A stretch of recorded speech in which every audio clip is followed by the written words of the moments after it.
हमने इससे पहले फिल्म मेकिंग के थोड़े प्रोसेस को समझा। डेवलपमेंट फेज से लेके प्री प्रोडक्शन से लेके प्रोडक्शन, और प्रोडक्शन के बाद पोस्ट प्रोडक्शन। पोस्ट प्रोडक्शन में भी बहुत सारे आपके पास और भी कैटेगरीज हैं। वीडियो एडिटिंग इसमें इसका एक पार्ट है। वीडियो एडिटिंग के बारे में थोड़ा सा और हम जानते हैं। सबसे पहले इसकी डेफिनेशन मैं आपको बताता चलूं, जो कि बड़ी आसान है, और मेरा ख्याल से इस डेफिनेशन से ही आपको क्लियर हो जाता है कि वीडियो एडिटिंग बेसिकली है क्या। It's a process of manipulating और rearranging video shorts to create a new work. इस डेफिनेशन का मतलब मैं आपको थोड़ा सा बताता चलूं कि एक ऐसा प्रोसेस जिसमें आप अपने शॉर्ट्स को, जो भी आपके पास एसेट्स हैं, उनको इस तरीके से रीअरेंज करते हैं, इस तरीके से मैनिपुलेट करते हैं कि आप उसमें से एक नया काम निकाल सकते हैं। जितना भी फिल्म किया हुआ मटेरियल आपके पास आता है, या आपने खुद उसको शूट किया हो अपने मोबाइल से, DSLR से, कैमराज से, या जिस तरह से भी बड़े फिल्म कैमराज से, जब आपके पास एडिटिंग के लिए आता है तो उसका सीक्वेंस एक अपने ही स्टाइल में शूट हुआ होता है, जिस सीक्वेंस में उन्होंने किया होता है अपने शूटिंग स्केड्यूल की वजह से। अब आपको उसमें से उन शॉट्स को, उन विजुअल्स को इस तरीके से रीअरेंज करना होता है, या उनको इस तरीके से मैनिपुलेट करना होता है, और आप उसमें से एक नया काम जो कि आपकी स्टोरी टेलिंग पे पूरा उतरता हो, वो उसमें से आप निकाल लेते हैं। इनिशियली हमारे पास 3 टाइप्स हुआ करती थी, जिसमें film splicing, linear editing, non linear editing शामिल थी। लेकिन आजकल लाइव ब्रॉडकास्ट के दौर में एक कैटेगरी में समझता हूँ और ऐड हो गई है, जो कि है लाइव एडिटिंग। तो सबसे पहले हमारे पास थी फिल्म स्प्लाइसिंग। फिल्म स्प्लाइसिंग बिल्कुल ही अर्ली टेक्निक थी एडिटिंग की।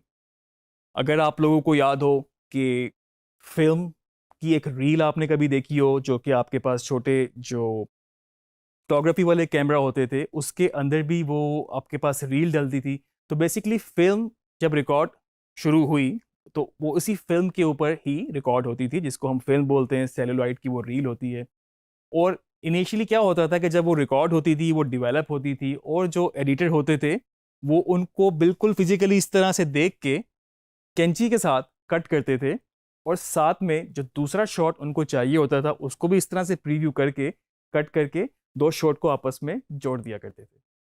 अगर आपको याद हो पुरानी अर्ली डेज की जो बिल्कुल फिल्में थी, उसमें आपको थोड़ी सी डस्ट भी नज़र आएगी, आपको उसमें थोड़े से कुछ पार्टिकल्स भी नज़र आएंगे, कुछ उसमें आपको कुछ हेयर्स नज़र आएंगे इस तरह से।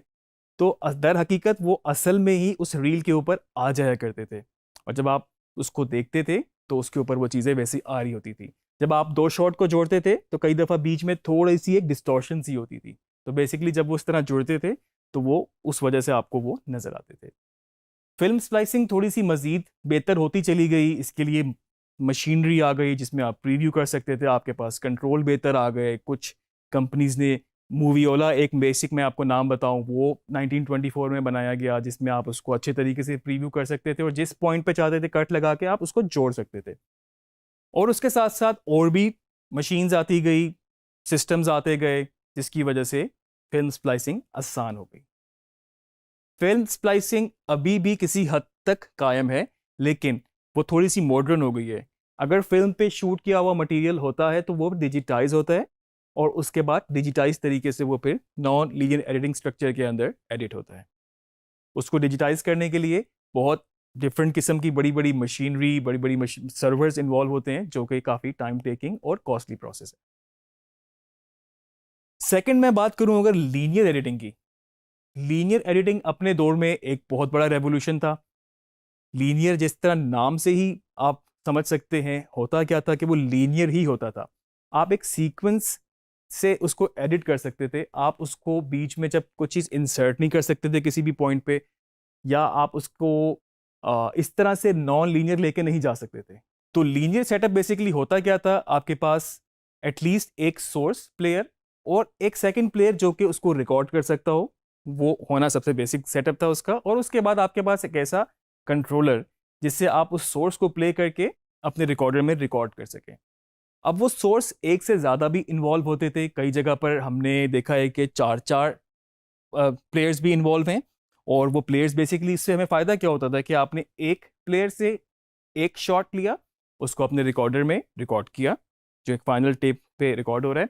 फिर आपके पास एक दूसरा कैमरा था मे बी उस शूट पे, आपने दूसरे सोर्स से शॉट लिया और उसके बाद आपने उसको रिकॉर्डर में रिकॉर्ड किया, और अगर तीसरा है इसी तरह तीसरा। और सबसे बड़ा जो इसका एक ड्रॉबैक था वो ये था कि वो एक ही सीक्वेंस में, एक ही ऑर्डर में, लीनियर स्ट्रक्चर में आप इसको रिकॉर्ड कर सकते थे।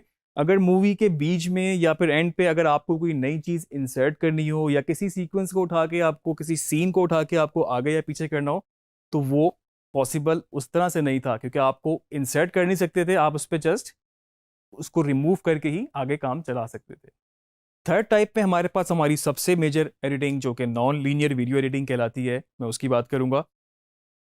नॉन लीनियर वीडियो एडिटिंग के आने के बाद बिल्कुल फिल्म मेकिंग की स्ट्रक्चर बदल गया, बहुत सारी चीज़ें आपके लिए आसान हो गई, किसी भी पॉइंट पे जाके चेंज करना आसान हो गया, आप किसी भी पॉइंट पे जाके नया शॉट, नया सीन, नया सीक्वेंस इंसर्ट कर सकते थे, या आप किसी भी चीज़ को उठा के आगे पीछे कर सकते थे।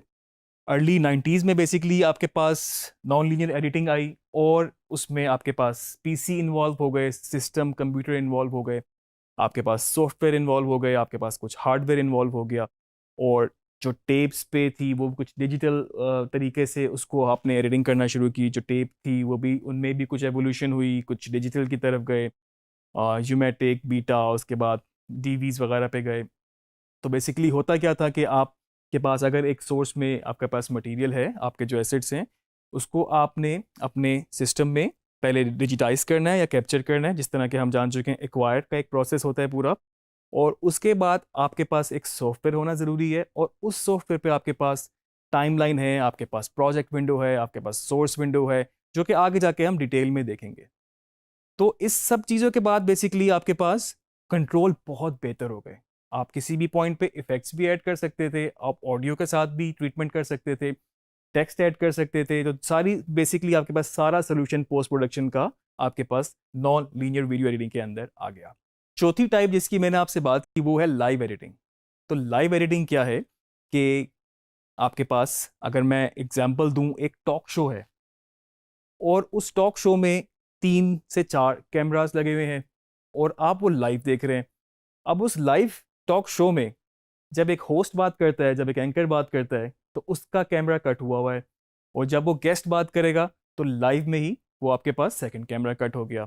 तो बेसिकली लाइव एडिटिंग में आपके पास कुछ और फर्दर हार्डवेयर इन्वॉल्व हो गया, जिसको हम कह सकते हैं हमारे पास एक विजन मिक्सर ऐड हो गया। ठीक है, विजन मिक्सर में बेसिकली क्या होता है, हमारे पास कुछ सोर्स होते हैं। अगर हमारे पास 4 कैमरा इन्वॉल्व हैं तो हमारे पास 4 कैमरों की डिफरेंट सोर्स होगी, और जस्ट एक बटन के प्रेस करने से वो वहां पर एडिट हो जाएगा, या फिर आप कह लें आप उस कैमरे को स्विच कर लेंगे। तो ये तो एक बिल्कुल बेसिक सा सेटअप था लाइव एडिटिंग का। लेकिन अगर मैं बड़े स्केल पे बात करूं, मे बी स्पोर्ट्स प्रोडक्शन में, क्रिकेट मैचेस में 20+ कैमराज इन्वॉल्व हों, 28 to 30 कैमराज लगे हों, आपके पास डिफरेंट सोर्सेज हों, आपके पास ग्राफिक्स भी आ रहा है, आपके पास प्ले आउट भी आ रहा है, आपके पास लाइव कैमरा भी हो रहे हैं, तो उसके पास आपके पास इतना ही बड़ा विजन मिक्सर है, स्विचर है आपके पास, और वहीं पर आप उसको लाइव जो कैमरा आपको कट करना है तो आप उसको दिखा सकते हैं। तो आप सोच सकते हैं कि ये कितना हेल्प आउट करता है स्टोरी टेलिंग में, कि आप लाइव उसी वक्त उसको एडिट कर लेते हैं। अक्सर स्पोर्ट्स के अलावा ब्रॉडकास्ट, कॉन्फ्रेंस, टॉक शोज वगैरह में लाइव एडिटिंग ही यूज़ होती है। तो ये थी हमारी 4 basic video editing types. Main subject हमारा नॉन लीनियर वीडियो एडिटिंग है, आगे जाके हम उस पर मजीद बात करेंगे।